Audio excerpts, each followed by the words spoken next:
My name is Madison, a 34-year-old marketing executive from Boston, and after 7 years of marriage to Richard, I never imagined I would be booking a last-minute flight to Paris. Not for a romantic getaway, but because I discovered my husband had planned a luxury vacation with another woman. When the email confirmation showed up in our shared account with an unknown woman's name on the adjoining seat, something inside me snapped. Instead of crying, I did something crazy. I bought the seat right next to them. Before I tell you what happened when they saw me board that plane, let me know where you're watching from and subscribe if you want more stories about women who refuse to be disrespected. Before Richard entered my life, I was thriving in Boston. My career in marketing was taking off, and I had just been promoted to team leader at a prestigious advertising agency. My 2-bedroom apartment overlooking the Charles River was my sanctuary, decorated exactly how I wanted without compromising for anyone else. Weekends were filled with brunches with friends, gallery openings, and occasional dates that rarely led anywhere serious. I was content with my independence and had no real desire to change it. That all changed when I attended a marketing conference in Chicago in the spring of 2015. During a panel discussion about digital strategy, a man in a perfectly tailored navy suit asked an insightful question that challenged the speaker. His confidence caught my attention, but it was his genuine smile when our eyes met across the room that made my heart skip. During the networking hour, he approached me with 2 glasses of wine. "I noticed you taking notes during my question."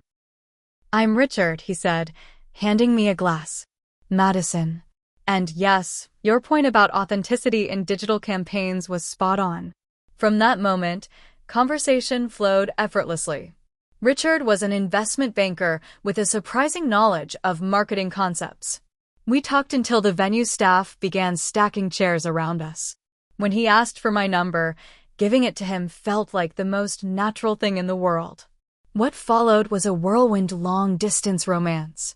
Richard lived in Boston too, just 15 minutes from my apartment, which seemed like destiny. He called every night after our meeting, and the following weekend he flew me back to Chicago just for dinner at a rooftop restaurant overlooking the city where we first met.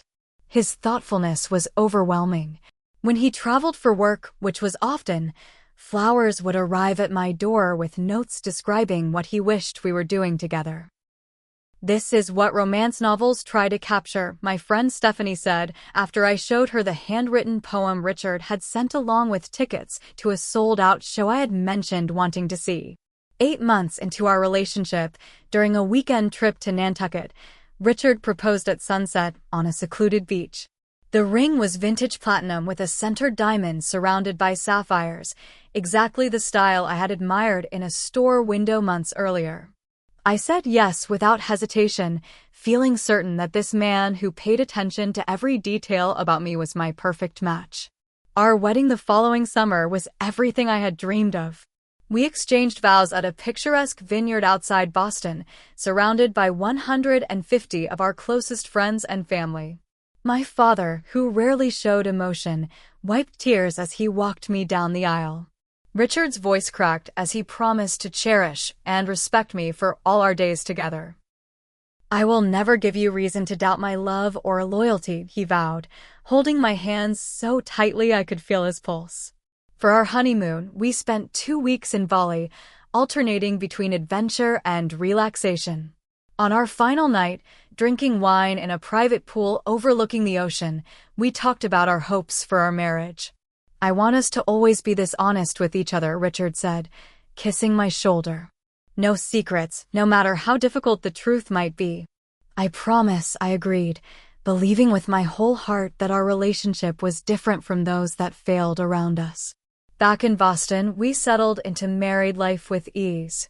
We found a spacious apartment halfway between our offices and established routines that balanced togetherness and independence. Sunday mornings became sacred, with coffee and pastries in bed while reading the newspaper. Friday evenings were date nights, trying new restaurants across the city. Richard traveled frequently for work, sometimes gone for 3 or 4 days at a time. During these trips, he would call every night before bed, telling me about his meetings and asking about my day. I never worried about his fidelity, never had reason to question his commitment. When I received a major promotion 2 years into our marriage, Richard surprised me with a weekend celebration in Newport. He spent weeks coordinating with my friends for a surprise party, followed by a private sailing trip where he presented me with a diamond bracelet. "You deserve to be celebrated exactly as you are," he said as he clasped it around my wrist. "Your success is our success." 3 years into our marriage, we purchased a brownstone in Back Bay, spending weekends renovating and making it truly ours. Richard built bookshelves for my collection of novels, and I created a home office for his late-night work sessions. We hosted dinner parties where friends commented on how perfectly matched we seemed. "You two make marriage look easy," was a common remark. When Richard decided to switch firms for a better position, I supported him through this stressful transition.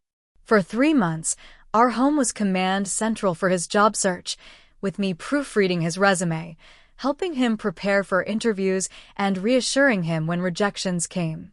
When he finally received an offer from a prestigious firm with better hours and pay, we celebrated by opening the expensive champagne we had saved from our wedding. By our 5th anniversary, we were discussing starting a family within the next 2 years. Richard seemed eager to become a father, often stopping to interact with children in parks or restaurants. We converted the smaller bedroom in our brownstone into a potential nursery, painting it a neutral green that would work for any child. To mark 5 years together, Richard took me to Montreal for a long weekend. We stayed in a boutique hotel in the Old Quarter, wandering cobblestone streets and eating at intimate restaurants. On our last night, over a candlelit dinner, Richard gave me a leather-bound journal with our initials embossed on the cover.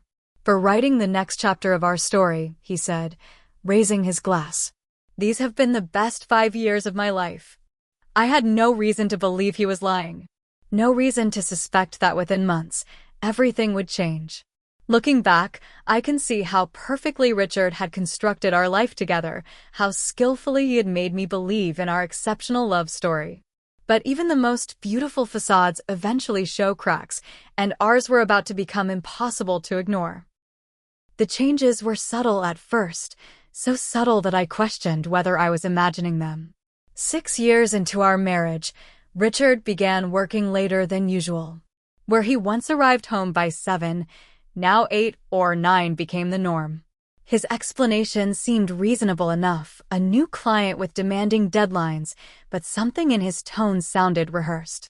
One evening in early spring, when he finally came home after 10, I noticed an unfamiliar scent as he kissed my cheek. Not his usual cologne, something softer, more floral. "New cologne?" I asked casually. Richard tensed momentarily before laughing. "Probably just the new fabric softener at the hotel gym. Had a quick workout before heading home." I nodded and let it go, despite knowing we used the same brand of detergent at home and at his gym. That night in bed, when I moved closer to him, he claimed exhaustion and turned away. This became a pattern over the following weeks, our physical intimacy decreasing without explanation. When we did make love, it felt mechanical, as though Richard was merely fulfilling an obligation. Then came the password changes. We had always shared our phone passwords, not because we checked each other's devices, but as a practical matter. Now Richard's phone remained perpetually face down, and when I needed to use it to order food one evening while mine charged, I discovered the password had changed.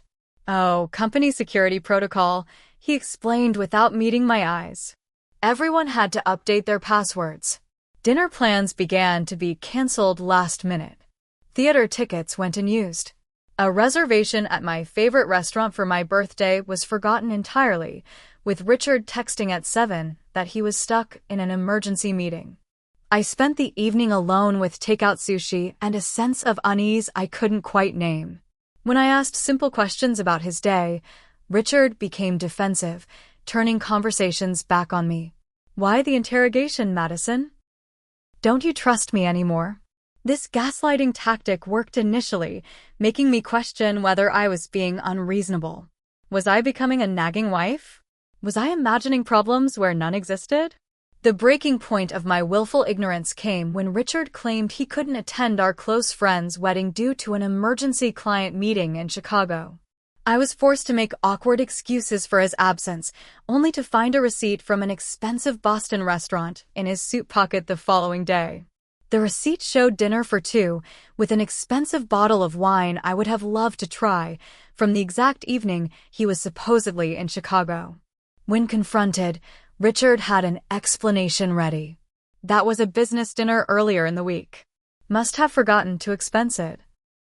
But the date on the receipt didn't lie, and neither did the two desserts listed, something Richard would never order for a client meeting since he always claimed dessert was unprofessional in business settings. As summer turned to fall, I began noticing credit card charges that made no sense.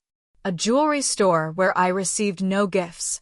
A high-end lingerie boutique when my birthday was months away. Weekend charges at hotels in Boston when Richard claimed to be working at the office. Our arguments became more frequent but less productive. Richard would turn situations around, making me feel crazy for questioning him, then apologize so sincerely that I would end up comforting him instead of addressing my concerns. "I hate that you don't trust me anymore," he would say, looking wounded. What happened to us? Indeed, what had happened? The man who once sent flowers just because it was Tuesday now barely noticed when I changed my hair. The husband who had remembered obscure anniversaries now forgot major plans. The partner who had valued communication above all now deflected simple questions. My anxiety grew until it affected my work. Presentations I would normally nail became ordeals I struggled through. My boss noticed, asking if everything was all right at home. I lied and blamed it on seasonal allergies, unwilling to admit even to myself that my perfect marriage was crumbling. Sleep became elusive. I would lie awake listening to Richard's even breathing, wondering if he dreamed of someone else. My appetite diminished until clothes hung loose on my frame, yet Richard never seemed to notice my transformation. Finally, I confided in Stephanie during a lunch I barely touched. "I think Richard is having an affair," I admitted, the words burning my throat. Stephanie reached across the table and squeezed my hand. "Have you considered marriage counseling?" That evening, I suggested therapy to Richard, presenting it as a way to recapture our earlier connection. His reaction was immediate and harsh. "We don't need some stranger telling us how to fix problems that don't exist," he snapped. "This is all in your head, Madison. Maybe you should see someone individually if you're creating issues where there are none." His dismissal confirmed what my heart already knew. There was someone else. The question was no longer if, but who, and how long it had been going on. The Richard the First had married would have moved mountains to address my unhappiness. This version couldn't even spare an hour for counseling. That night, as Richard slept soundly beside me, I stared at the ceiling and made a decision. I would no longer accept gaslighting and lies. I would find the truth, no matter how painful. The next morning, I began keeping a detailed log of Richard's inconsistencies, building a case against the man I had once trusted completely. Little did I know that the evidence would come faster and more devastatingly than I could have imagined, or that my carefully constructed life was about to shatter entirely.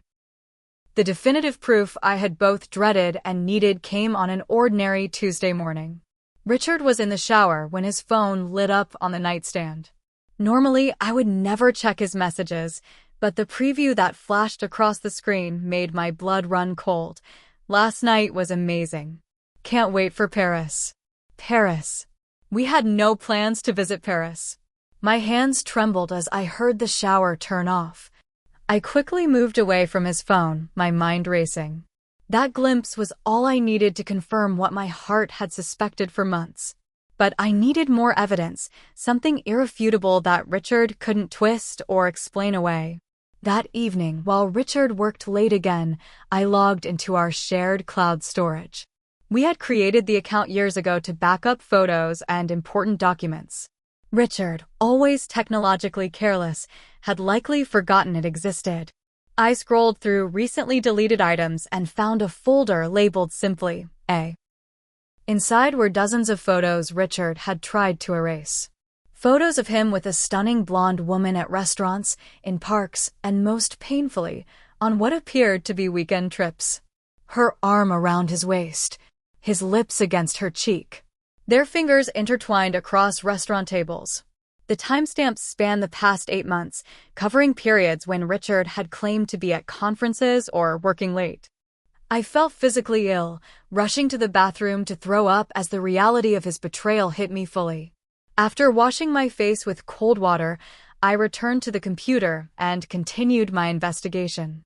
I found hotel receipts, restaurant bills, even flight confirmations for trips Richard had taken with this mystery woman while I sat home alone, believing his lies about work obligations.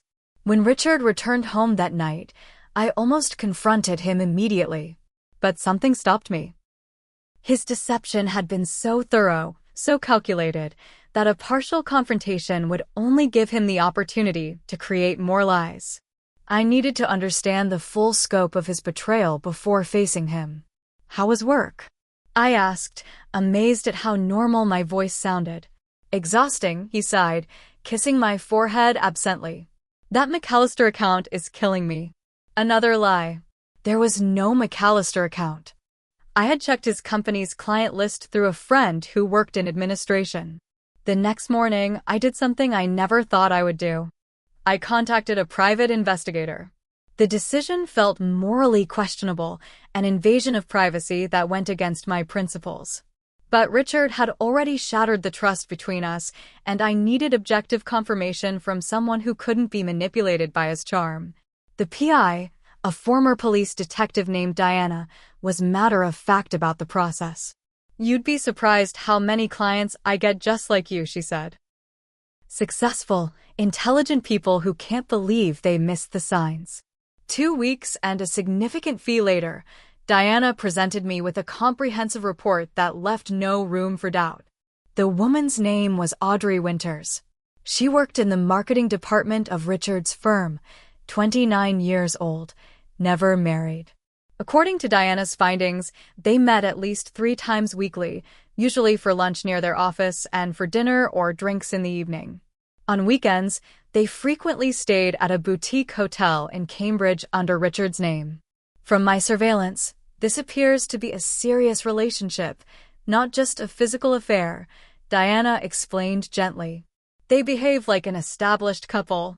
The photos she showed me confirmed this assessment. Richard and Audrey walking hand in hand through the public garden. Richard carrying her bags after shopping on Newbury Street. The casual intimacy of their body language suggested a comfort level that only comes with time. Armed with this information, I decided to see for myself. Diana had mentioned that Richard and Audrey had reservations at an Italian restaurant downtown that Friday evening. I made my own reservation, requesting a table with a view of the entire dining room, but partially concealed by a decorative pillar. Sitting alone at that table, sipping wine I couldn't taste, I watched my husband arrive with his mistress. Audrey was tall and willowy, with straight blonde hair that reached her mid-back. She wore a fitted black dress that accentuated her slim figure, so different from my own curves that Richard had once claimed to adore. She was beautiful in an obvious way, the type of woman who turns heads when entering a room. What struck me most was Richard's behavior. With me, he had become distant and distracted. With her, he was attentive and animated, pulling out her chair, touching her arm as he spoke, laughing genuinely at her comments. He looked younger somehow, lighter, as though the Richard the first knew had been replaced by an earlier version of himself. They never noticed me watching as they shared appetizers, leaned close in conversation, and split a dessert with 2 forks. When they finally left, I followed at a safe distance, witnessing Richard kiss Audrey passionately in the parking lot before they drove away in his car, presumably to the hotel Diana had mentioned. I drove home in a daze, tears blurring my vision so badly that I had to pull over twice. Our house, once a sanctuary, now felt like a monument to lies. I sat in our living room with the lights off until 3 in the morning when Richard finally returned, smelling of unfamiliar perfume and whispered excuses about a client dinner that ran late. I said nothing, pretending to believe him while my heart hardened. The next day, I began methodically checking our financial records. Our joint credit card statements revealed a pattern of restaurants, hotels, and gifts spanning back nearly a year. Small charges at first, growing bolder over time. A weekend at a luxury resort in Vermont. Theater tickets. A day spa. Jewelry from Tiffany that never adorned my wrist or ears. Most alarming was the discovery that our shared savings account, intended for our future children's education, had been steadily depleted. Nearly $30,000 had disappeared over 6 months in withdrawals of $3,000 to $5,000 each. Money that had vanished into Richard's secret life with Audrey. Each new discovery was a fresh wound, but also strangely empowering. The more I knew, the clearer my path forward became. Richard wasn't just betraying our marriage vows, he was systematically destroying our financial future and making a mockery of everything we had built together. I had all the evidence I needed, but something held me back from confrontation. Some instinct told me there was more to uncover, something that would make my response undeniable. I didn't have to wait long for that final revelation. The email notification chimed on my phone during a Monday morning meeting. Your travel itinerary has been updated. Since I had no travel planned, I assumed it was spam until I noticed it was from the legitimate travel agency we had used for years. Curious, I opened it during my lunch break. What I found stole the air from my lungs. Richard had booked a 5-day trip to Paris, departing in 2 weeks. The itinerary wasn't for business, as evidenced by the romantic Paris getaway package title at the top of the confirmation. A package for 2 people with Richard's name and a guest listed on the reservation. My hands shook as I logged into our travel account to view the full details. The trip was meticulously planned, with no expense spared. A luxury hotel suite on the Champs-Élysées with views of the Eiffel Tower. Dinner reservations at Michelin-starred restaurants, including one in the Eiffel Tower itself. A private Seine River cruise at sunset. Tickets to the Louvre and Musée d'Orsay. A day trip to Versailles with a private guide. The total cost was staggering, over $12,000 charged to our joint credit card. But the detail that broke me completely was the dates. The trip was scheduled for the week of our wedding anniversary, the day Richard had promised to cherish me above all others. Scrolling further, I found the flight information and saw both passengers listed, Richard Bennett and Audrey Winters. Seats 10A and 10B in business class on the overnight flight to Paris. The confirmation showed he had told her to use her passport, so this wasn't a surprise trip for me with my name to be added later. This was planned deception on an international scale. That same day, Richard had casually mentioned he would be attending an important investment conference in London during that week and that he was sorry to miss our anniversary. He had even suggested we celebrate the weekend before with dinner at our favorite restaurant. The level of calculated betrayal was breathtaking. I left work early, unable to focus on anything beyond the pounding rage and grief that threatened to consume me. At home, I sat on our bedroom floor surrounded by printed evidence of Richard's double life. The PI reports, the credit card statements, hotel receipts, and now, the Paris itinerary that represented the ultimate insult. For the first time since suspecting Richard's infidelity, I allowed myself to completely break down. I sobbed until my throat was raw and my eyes swollen, curled in a fetal position on the floor I had once chosen with Richard during our home renovation. Hours passed as waves of physical pain accompanied the emotional devastation. My chest felt crushed, my stomach twisted in knots. I couldn't eat, couldn't think beyond the mantra repeating in my head, "He's taking her to Paris for our anniversary." That night, I feigned a migraine to avoid dinner with Richard. The thought of sitting across from him while he continued his performance as devoted husband made me physically ill. I lay in the dark, listening to him move around the house, taking a call in his office that included laughter and whispered endearments, clearly not meant for me.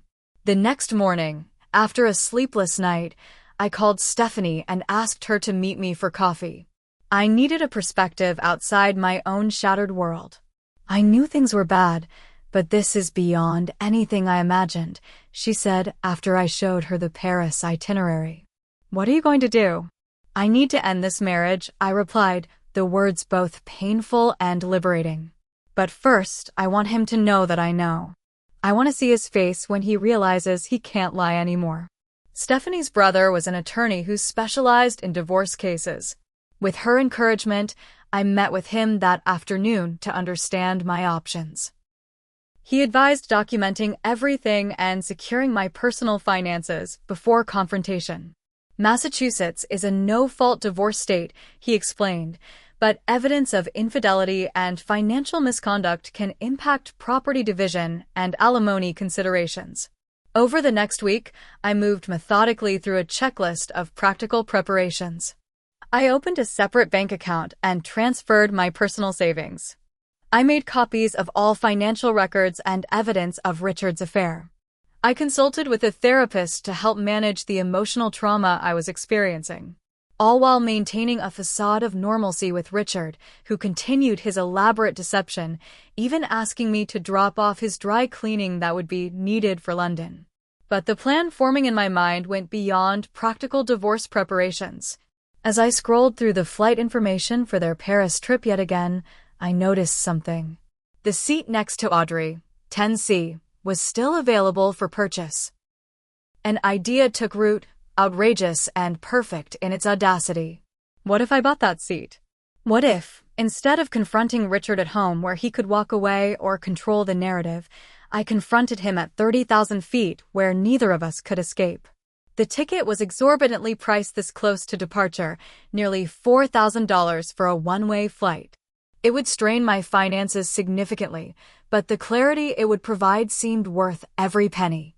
I envisioned Richard's face when he saw me board, the moment he realized his carefully constructed lies were collapsing. I purchased the ticket, a first-class seat directly beside the woman my husband was taking to Paris for our anniversary. The confirmation email arrived with a strange sense of finality. There would be no turning back now. The next phase of planning was oddly therapeutic. I shopped for a perfect outfit for the flight, something that would make me feel confident and powerful. I chose a sleek black dress with a red blazer, Richard's favorite color, on me before Audrey entered our lives. I had my hair cut and colored, not to impress him, but to remind myself of my worth beyond his betrayal. In the privacy of our bathroom, I practiced what I would say when I saw them together. Simple, direct statements that couldn't be twisted or denied. I know about Audrey. I know about Paris. I know about the money you've taken from our savings. I rehearsed until I could deliver these lines without my voice breaking. As the departure date approached, Richard increased his lies, leaving details about his London conference around the house for me to find. A printed agenda, a London guidebook, even British pounds on his dresser. The thoroughness of his deception would have been impressive if it wasn't so cruel. The night before the flight, Richard packed his suitcase while I pretended to read in bed. I watched him select items I knew were chosen to impress Audrey. The watch I had given him for our 5th anniversary. The cologne I had always loved. Clothes I had helped him choose over years of building our life together.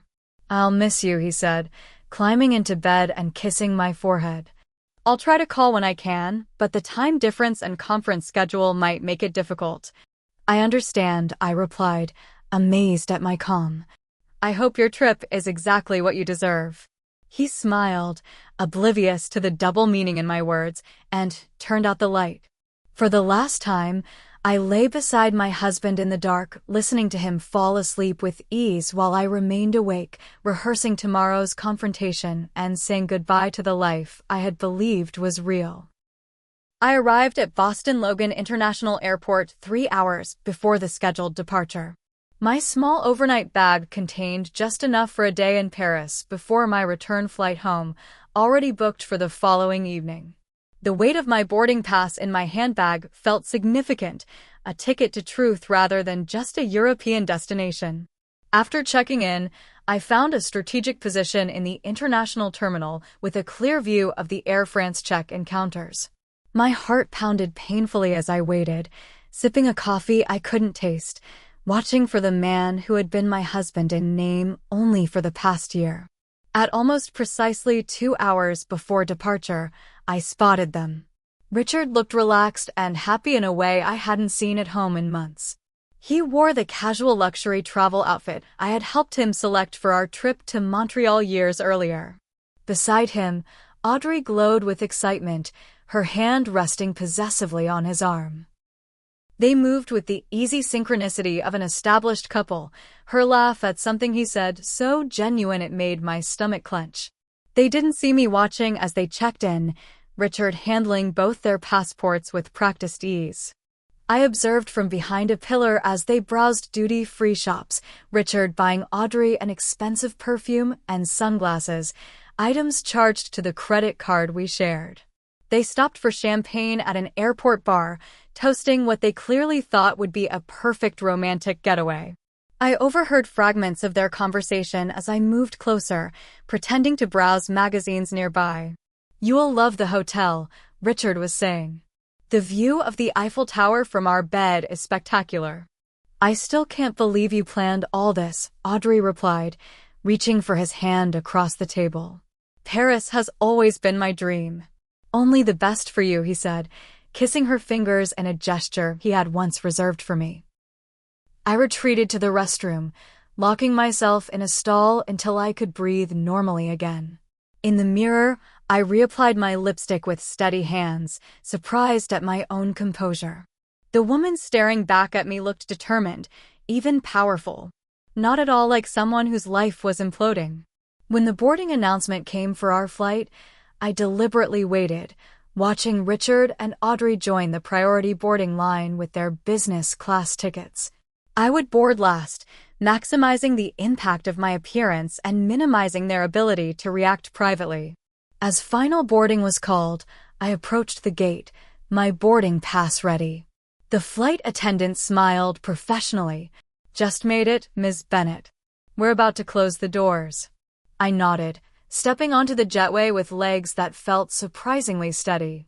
The walk down the aisle of the plane seemed to stretch for miles. I spotted Richard and Audrey in row 10, already settled with welcome champagne, her head resting intimately on his shoulder as they looked at something on his phone. Neither noticed me approaching until I stood directly beside their seats. Richard saw me first, his expression transforming from confusion to shock to panic in rapid succession.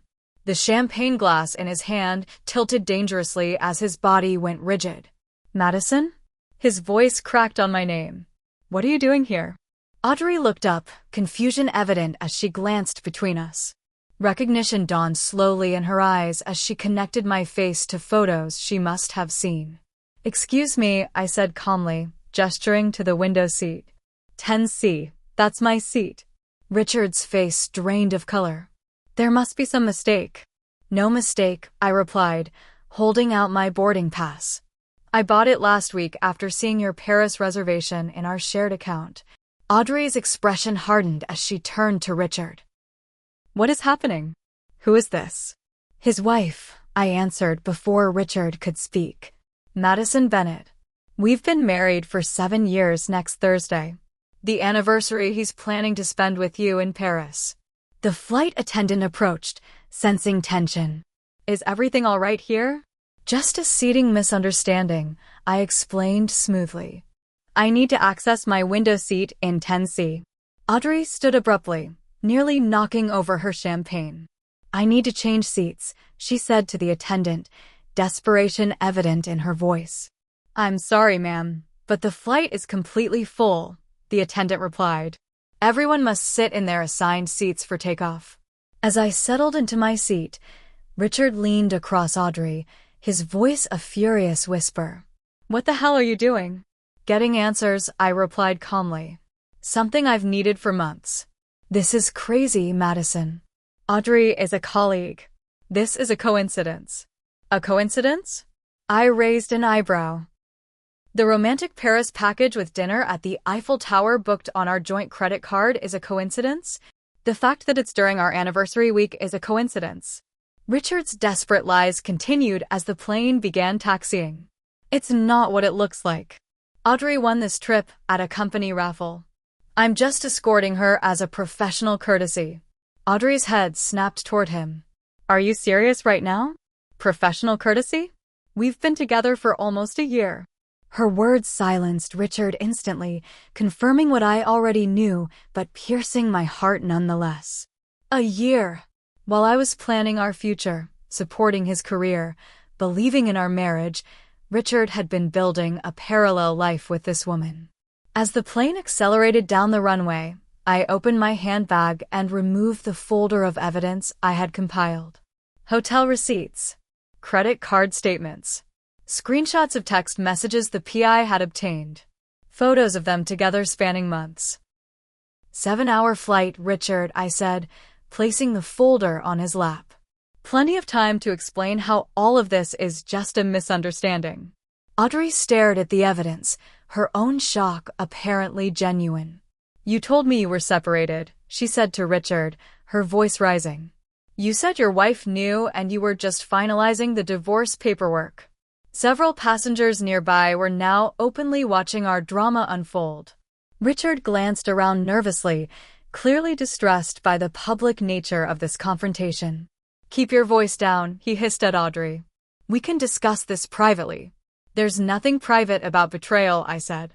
You've included quite a few people in our marriage already. The hotel staff who watched you check in together. The restaurants where you dined while I sat home alone. Your colleagues who must have known and said nothing. As the plane reached cruising altitude and the seatbelt sign turned off, Richard attempted to stand. I need the bathroom. Sit down, both Audrey and I said simultaneously, a moment of strange solidarity between betrayed women. The next hour passed in a blur of accusations and revelations. Richard's denials crumbled under the weight of evidence and Audrey's growing anger, which was increasingly directed at him rather than me. You told me your wife was cold and uninterested, she said. That you'd been sleeping in separate bedrooms for a year. That she was only staying for financial security. Each lie Richard had told to justify our relationship to Audrey felt like a fresh slap. The man sitting between us was unrecognizable to me, a stranger wearing my husband's face. I renovated our bedroom 6 months ago, I told Audrey. New sheets, new paint, trying to reignite what I thought we were losing. He helped choose everything while apparently telling you we weren't even sharing that room. A flight attendant approached with beverage service, assessing the tension with professional discretion. Perhaps I can offer complimentary drinks, she suggested. I ordered a sparkling water. Audrey requested the strongest vodka available. Richard declined, his face ashen. During a moment when Richard excused himself to the bathroom, the flight attendant returned to our row. I couldn't help overhearing, she said quietly. Are you all right? Processing, I replied. But thank you. I had something similar happen, she confided. Not on a plane, but I understand. Let me know if you need anything. That small moment of human connection strengthened my resolve. When Richard returned, I continued my calculated dismantling of his deception. The savings account for our future children, I said. That was a nice touch. Making me believe we were planning a family while you were emptying it for luxury weekends with Audrey. Richard flinched. I was going to replace that money. With what? I asked. The bonus you already spent on the Tiffany bracelet I found in your desk drawer? The one clearly not sized for my wrist. Audrey held up her arm, where that very bracelet glinted. Her expression had transformed from anger to disgust. You bought this with your children's college fund? As the flight continued toward Paris, the united front Richard had probably feared materialized. Audrey and I began comparing timelines and stories, creating a complete picture of Richard's elaborate dual life. The weekends he claimed to be at conferences, but was actually with her in Vermont. The late nights, working, that were dinner dates across town. The business trips that never appeared on his company's travel records. He took me to the same restaurant for Valentine's Day that he took you to the next night, Audrey realized, scrolling through photos on her phone.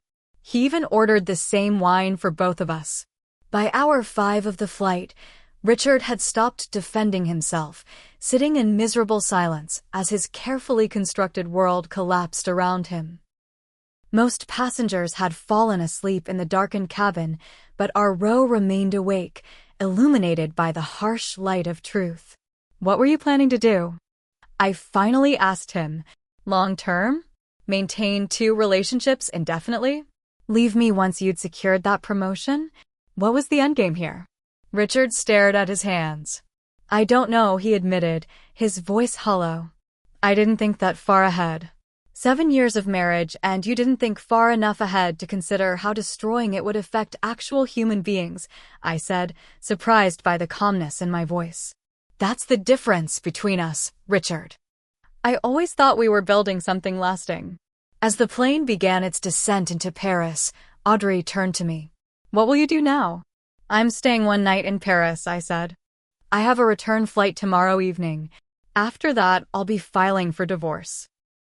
I'm not staying with him either, she decided, removing the bracelet and dropping it into Richard's lap. I don't want anything from someone capable of this level of deception. When we landed at Charles de Gaulle Airport, Richard made one last desperate attempt. Madison, please. We can talk about this. Go to counseling. I made a terrible mistake. A mistake is forgetting an anniversary, Richard. This was a systematic campaign of lies that would have continued indefinitely if I hadn't seen that email. I stood to retrieve my bag from the overhead compartment. The time for talking was before you created a second life. As passengers disembarked, the 3 of us moved silently through customs. In the arrivals hall, Audrey turned abruptly and walked toward the taxi stand without looking back. Richard stood helplessly between us, the architect of his own isolation. Enjoy Paris, I said, turning toward a different exit. I believe you have a hotel room with a view to yourself now. As I walked away, I felt the weight of 7 years lifting from my shoulders. The confrontation had been exactly what I needed, not to save my marriage, but to find the strength to end it with dignity intact. My first night alone in Paris was surreal. I checked into a modest hotel near the Louvre, far from the luxury accommodation Richard had booked for his romantic getaway. The small room with its simple furnishings and view of a quiet courtyard felt like a sanctuary after the emotional intensity of the flight. I slept deeply for the first time in months, my body and mind exhausted from the confrontation. When I woke, pale morning light filtered through gauzy curtains, and for a moment, I forgot where I was and why I was alone. Then reality rushed back, bringing not the expected pain, but a strange sense of clarity. After a simple breakfast of coffee and croissant at a sidewalk cafe, I walked along the Seine with no particular destination. The iconic Parisian landscape that should have been the backdrop to my anniversary was instead witnessing the end of my marriage. There was poetry in that contradiction, a bittersweet quality to experiencing the city of love while processing the death of my relationship. Near Pont-Neuf, I stopped to watch the river flow beneath the ancient bridge.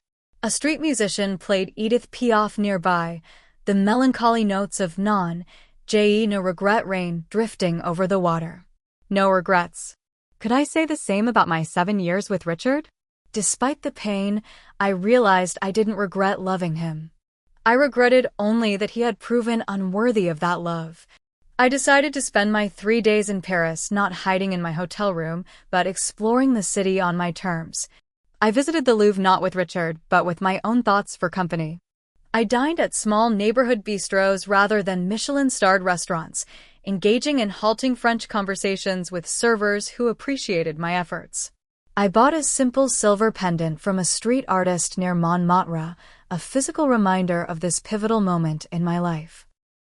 On my final evening, I sat at a cafe with a view of the Eiffel Tower as it sparkled with lights against the twilight sky.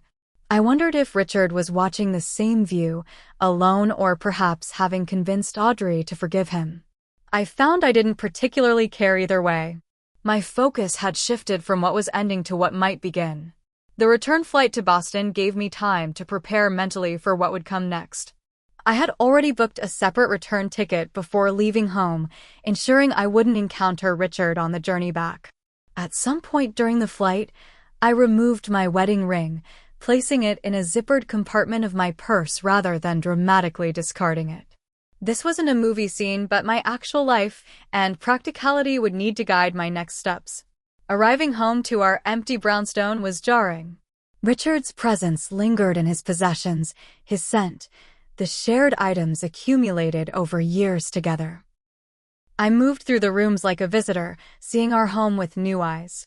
The framed wedding photos on the mantel, the matching coffee mugs in the kitchen cabinet, the shared closet with his suits hanging beside my dresses, all artifacts of a relationship that no longer existed in the form I had believed. Richard had left 17 increasingly desperate voicemails and 32 text messages during my brief Paris stay. I listened to the first few, hearing the progression from anger to bargaining to pleading. How could you embarrass me like that? We need to talk about this rationally. Please, Madison. I made a terrible mistake. I'll do anything to fix this. I didn't respond to any of them. Instead, I called the locksmith and had the house locks changed, then contacted Richard's mother to arrange for him to collect essential items while I was at work. When I finally spoke to Richard, it was a brief, composed phone call informing him of my intention to file for divorce. I've retained an attorney, I told him, my voice steady. You'll be receiving paperwork next week. I suggest you find your own representation. Madison, please, he began, his voice breaking. 7 years can't end like this. We can work through this. 7 years ended the moment you decided to create a parallel life, I replied. This is just the formal acknowledgement of what you already destroyed. The divorce process was predictably messy. Richard vacillated between desperate attempts to reconcile and angry accusations that I had overreacted. He claimed temporary insanity, depression, a midlife crisis at 38, anything to explain away his systematic betrayal. My attorney, Stephanie's brother Michael, was methodical and uncompromising. When we discovered Richard had opened additional secret accounts and hidden assets, Michael pursued them relentlessly. When Richard's attorney suggested his affair was partly due to my emotional unavailability, Michael produced evidence of my numerous attempts to address our relationship problems, including the rejected counseling suggestion.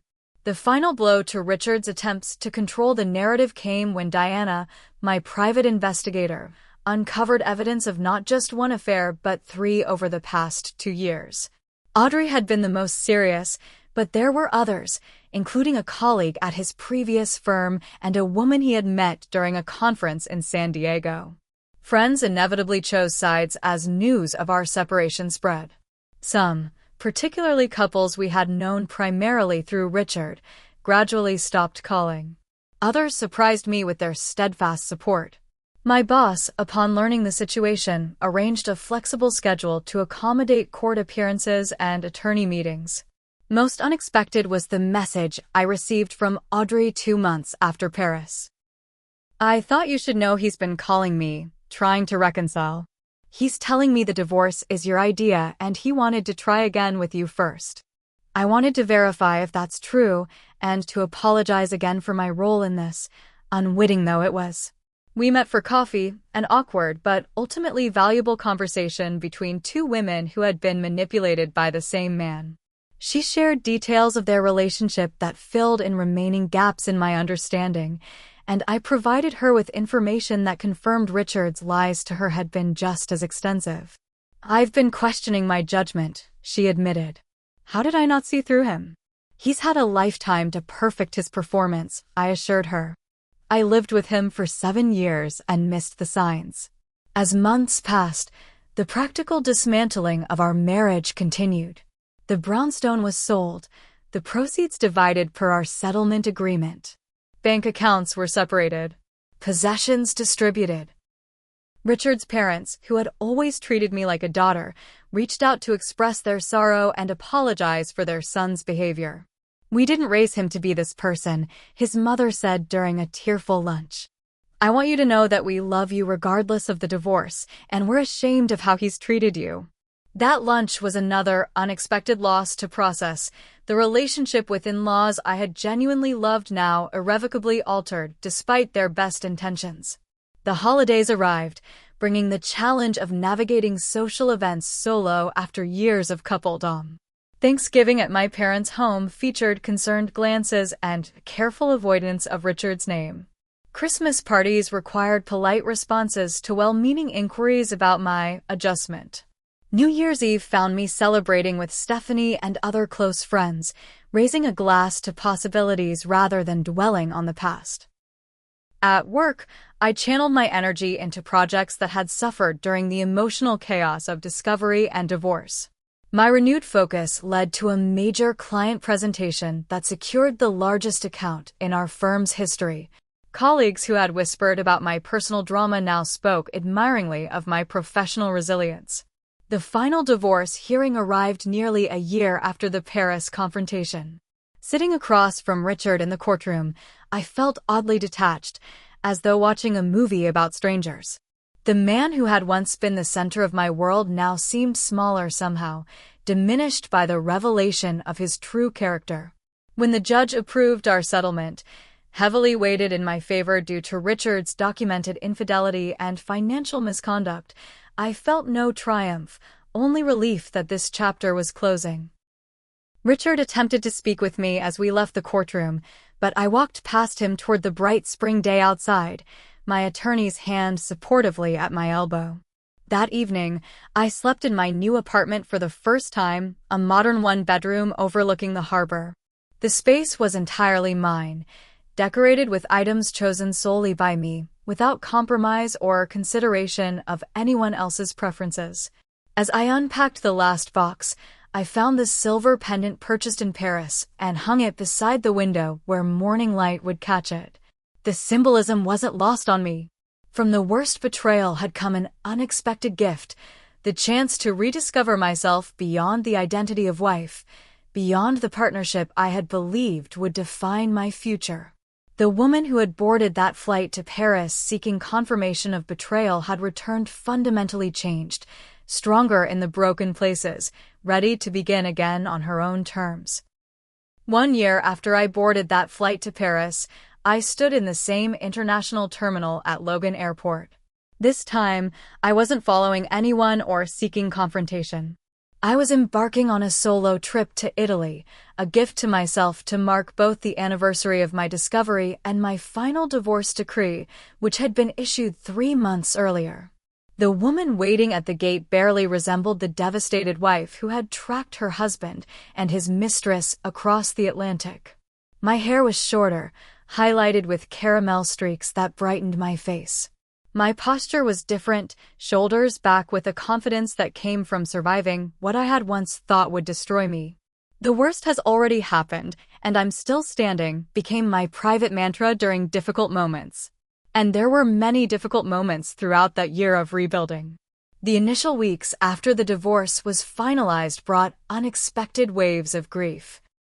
Not for Richard himself, I realized, but for the future I had planned and the certainty I had lost. There were nights I woke at 3 a.m., panic gripping my chest as I wondered if I would always be alone, if trust would always feel like a distant concept. Those were the times I relied most heavily on therapy, a practice I had begun shortly after returning from Paris. My therapist, Dr. Levine, specialized in betrayal trauma and helped me understand that my reactions, physical and emotional, were normal responses to abnormal treatment. "You're not grieving the real Richard," she explained during one particularly difficult session. "You're grieving the loss of who you thought he was and the life you thought you were building." This framework helped me process the anger, sadness, and disorientation that would sometimes overtake me without warning. It also helped me recognize that I wasn't broken or deficient for having believed in my marriage. Richard's capacity for deception wasn't a reflection of my worthiness, but of his character failings. Professionally, the year brought unexpected opportunities. The focused energy I poured into work to distract from personal pain led to recognition from senior leadership.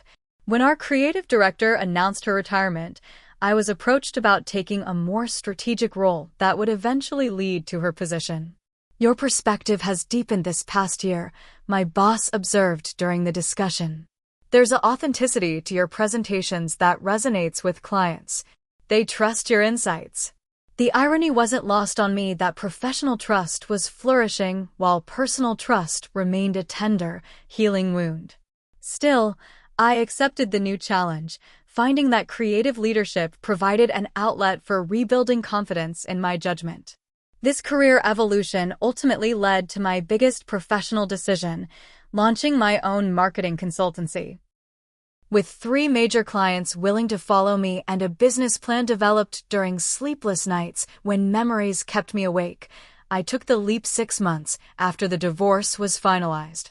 Madison Bennett's strategies focused on authentic brand storytelling, helping companies identify and communicate their core values with integrity. The name was a deliberate choice, reclaiming my married name as a professional identity separate from its connection to Richard. This was my power to define what Bennett meant to me now. Beyond work, healing came through reconnecting with parts of myself that had been subsumed in marriage. I reached out to college friends who had drifted away during my relationship with Richard. I resumed photography, a passion abandoned when Richard had subtly suggested it took too much time away from us. I joined a hiking group that explored New England trails every other weekend. Each of these steps rebuilt my sense of identity independent of relationship status. The woman who had once measured her success partly through her marriage now recognized her intrinsic value separate from any partnership. Dating again was perhaps the most challenging aspect of post-divorce life. The first few attempts were disasters, my trust issues flaring at innocent behaviors. A date checking his phone triggered immediate suspicion. Another mentioning a female colleague sent me into a spiral of anxiety. I retreated from romance entirely for several months, focusing instead on building meaningful friendships. Surprisingly, one of those friendships developed with Audrey. Our shared experience created an unusual bond, and occasional coffee meetings evolved into genuine connection. She had moved to a new firm and was dating someone who knew her full history with Richard. "He says anyone who believes they're immune to deception is the most vulnerable," she told me during one meetup. Knowing it can happen to smart, aware women like us makes him more mindful of earning trust slowly. This perspective shift helped when I eventually felt ready to consider dating again. Instead of seeing trust as something to give completely or withhold entirely, I recognized it could be built incrementally, with appropriate verification alongside vulnerability. 9 months after the divorce, I agreed to dinner with James, a landscape architect I met through my hiking group. Our first date conversation included honest discussion of our past relationships, including my abbreviated version of the Paris confrontation. "That took incredible courage," he said, without the pitying look I had come to dread. "Not many people would have the strength to face betrayal so directly."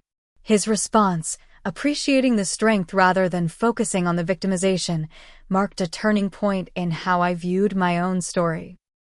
What had happened wasn't just something done to me, but something I had faced with dignity and resilience.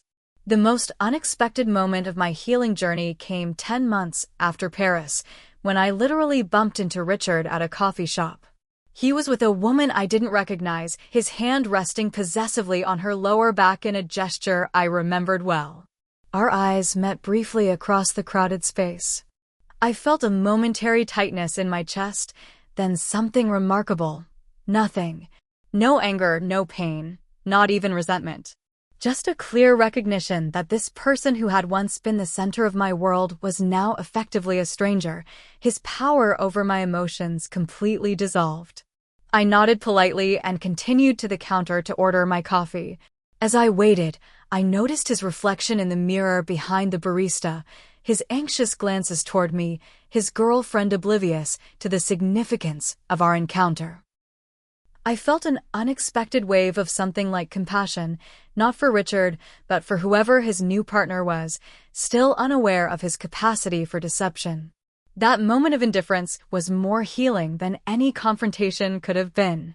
It confirmed what my therapist had been telling me for months, that true recovery would come not when thinking of Richard brought anger, but when it brought nothing at all.